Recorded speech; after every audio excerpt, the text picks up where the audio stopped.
जय माता दी। राधे राधे। आइए सुनते हैं जितिया या जीवित पुत्री का व्रत कथा। जितिया की दो बहनों की कहानी, सुखिया और दुखिया की कहानी। दो बहनें थी, एक का नाम था सुखिया और दूसरी का नाम था दुखिया।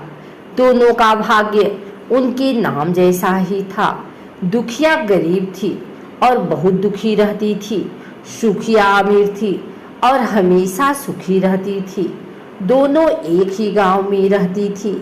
दुखिया सुखिया के घर में काम करती थी, साफ सफाई करती थी, खाना बनाती थी और जो खाना बच जाता था वह खाना सुखिया दुखिया को दे देती थी। इसी तरह दुखिया का घर चलता था।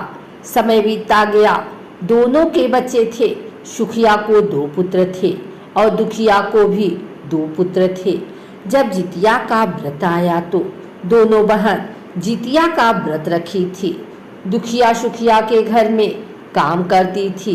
व्रत के दिन दुखिया ने सुखिया के घर जो चावल फटका, चावल को साफ किया। उससे जो खुद्दी निकली वह अपने लिए रख ली और साफ चावल सुखिया को दे दी। फिर साग को चुनी पत्तियों को डंठल से अलग किया। बढ़िया वाला साग सुखिया के लिए रख दी और जो डंठल वाला था वह अपने लिए रखी। अब दुखिया ने सुखिया के घर सारा खाना बना दिया और अपने घर चावल की खुर्दी और साग की डंठल लेकर गई बनाने के लिए। खुर्दी का चावल और साग की डंठल बनाकर वह खाना अपने बच्चों को खिलाई और खुद भी खाई। उसके बाद दुखिया सोने चली गई। आधी रात में एक बूढ़ी औरत उसके घर पर आकर दरवाजा खटखटा दी तो दुखिया पूछती है, कौन है? तब बूढ़ी बोलती है, बेटा हम हैं। दुखिया ने उठकर फाटक खोला और पूछती है, अम्मा आपको क्या चाहिए? इतनी रात में आप यहाँ किस लिए आई हो? बुढ़िया बोलती है, बेटा मुझे बहुत भूख लगी है, कुछ खाने को दे दो। दुखिया उसे घर के अंदर ले आती है और कहती है, हम लोग बहुत गरीब हैं, आज मैंने खुद्दी का चावल और साग की डंठल बनाया है, क्या आप खाएंगी? तो बूढ़ी कहती है, हाँ क्यों नहीं खाएंगे, हमें बहुत भूख लगी है, हम वही खाएंगे।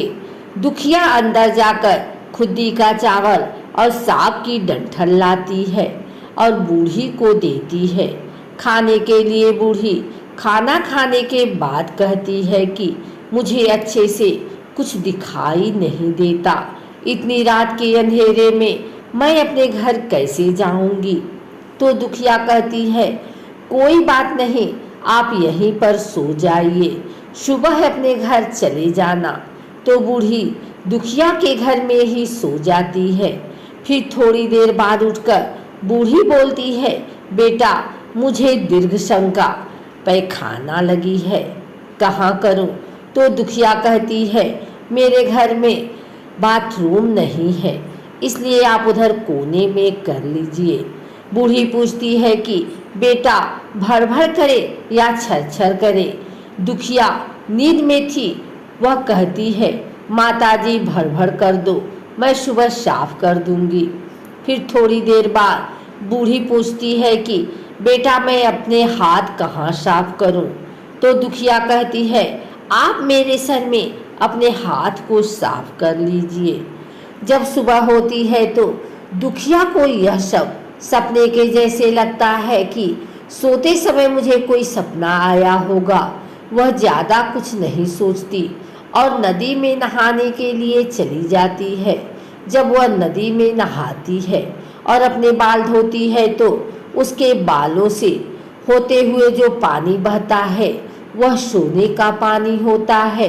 आसपास की सभी महिलाएं देखकर चकित हो जाती हैं और कहती हैं कि तुम्हारे बालों से तो सोने का पानी गिर रहा है, क्या बात है? फिर उसे रात की सारी बात याद आती है। वह दौड़कर अपने घर की ओर भागती है, यह सोचकर कि उसका घर दीर्घ शंका से गंदा हुआ होगा, पहले उसको साफ करना होगा। जब वह अपने घर में जाती है तो देखती है कि घर के हर कोने में ढेर सारा सोना बिखरा पड़ा होता है। यह सब देखकर दुखिया बहुत खुश हो जाती है और सोचती है कि जितवंदन बाबा जीमूत वाहन की कृपा है, यह सब जो माता का रूप धारण करके मेरे घर आए और मुझे इतना आशीर्वाद दिए। अब दुखिया अमीर हो जाती है और सुखिया के घर जाकर काम करना बंद कर देती है।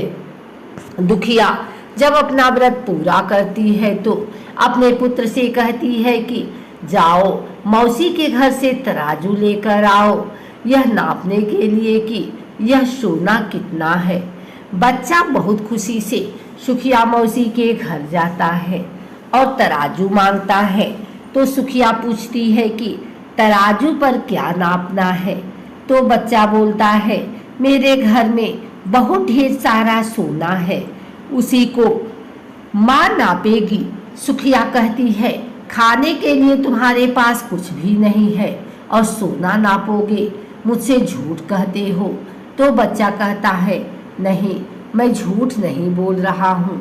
सुखिया सोचती है, जब तराजू मांगा है तो कुछ ना कुछ तो जरूर नापना होगा, इसलिए वह तराजू के पीछे गोद लगा देती है कि जो भी नपेगा वह थोड़ा सा इसमें चिपक जाएगा।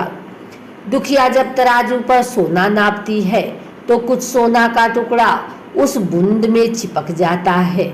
जब बच्चा तराजू लौटाने आता है तो सुखिया उसको उलट पुलट कर देखती है तो उसे तराजू में सोना लगा हुआ मिलता है। सुखिया सोचती है, उसके घर में जरूर कहीं से सोना आया होगा, इसलिए वह कई दिन के से काम पर भी नहीं आ रही है। सुखिया उसके घर जाकर देखती है कि यह सोना कहाँ से आया।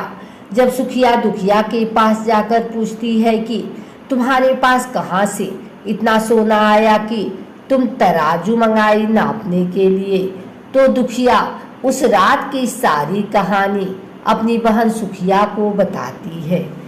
दुखिया का मन एकदम सच्चा था, इसलिए वह सब कुछ बता दी। लेकिन सुखिया के मन में लालच आने लगा कि दुखिया के पास हमसे भी ज्यादा धन आ गया। अब अगले जितिया में मैं भी खुर्दी का चावल और साग का डंठल बनाऊंगी। फिर अगले साल जितिया का व्रत दोनों बहन ने रखा।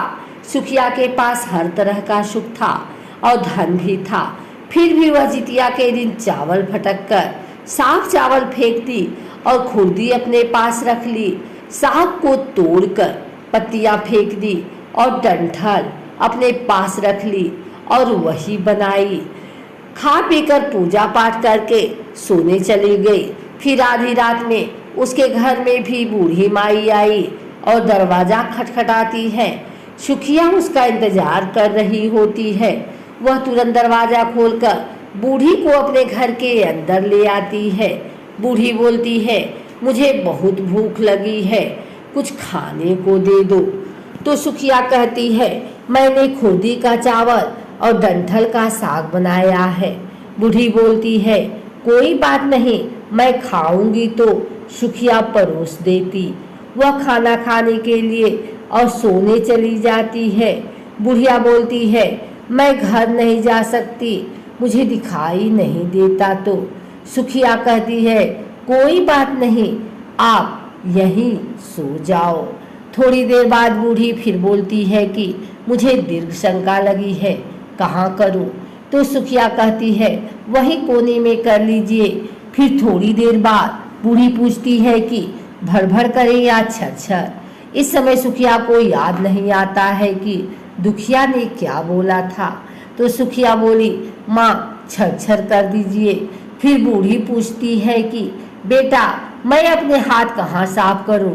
सुखिया कहती है, मेरे सर में साफ कर लीजिए।